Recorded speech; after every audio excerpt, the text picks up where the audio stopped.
And I like to fish. We bought a little V-bottom aluminum boat with a 9.9 Evinrude, even though it didn't run. We had a trolling motor on it, and my dad started taking me to Lake Fork just with a trolling motor. We put the boat in at whatever boat ramp and fish with one trolling motor battery until it died, and you got to use the other trolling motor battery to get back to the boat ramp. And that's how I started fishing. We'd go to Lake Fork, had no idea what we were doing.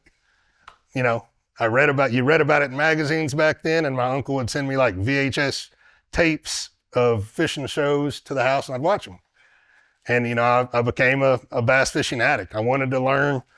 I just didn't know anything. I didn't have any upbringing with it, but I figured it out. And it's just fun fishing.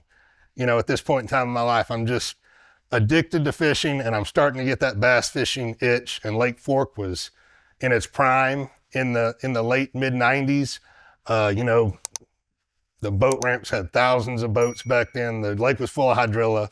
I just remember all the guides being at the bait shops, you know, looking at the guides, you know, just thinking they were the best thing ever. That's the coolest job ever. And I became addicted to it.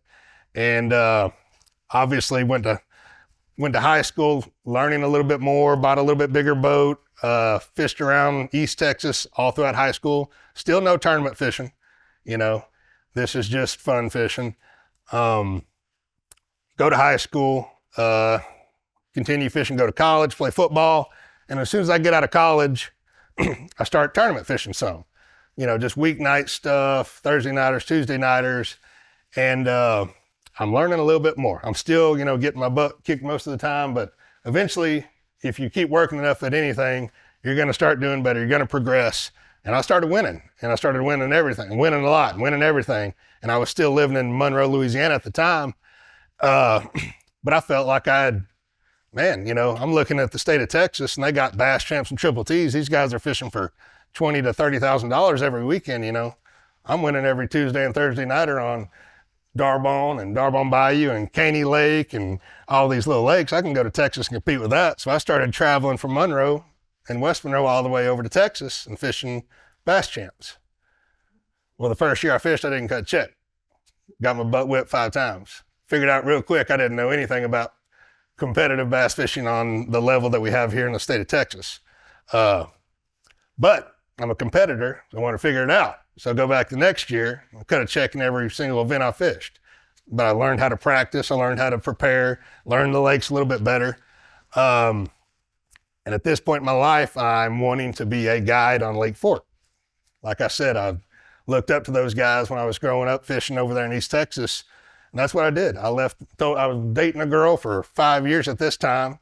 I tell her I'm moving to Lake Fork, Texas, and I'm going to buy a $10,000 RV. This is before the single wide trailer house Mexican restaurant with no doors.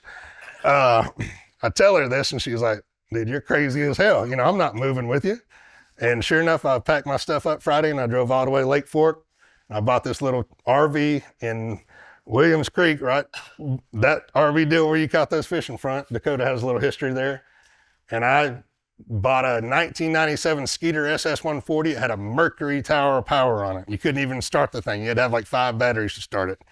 But I started just fishing and learning the lake more. Obviously, I'd been gone for a while, and eventually started getting a few guide trips, you know, just, you know, this guy's kids, this guy's this, and started getting a few guide trips. And that's when I transferred to the Mexican restaurant trailer house that's no longer there. And I bought a 2005 Triton TR20X with a 225 EFI. I thought it was the best boat in the universe. And I started guiding. I still remember my first like real guide trip, you know, charging like $400 back then, how nervous I was. And like I said, I had that confidence deal, man. I just learned forks so good.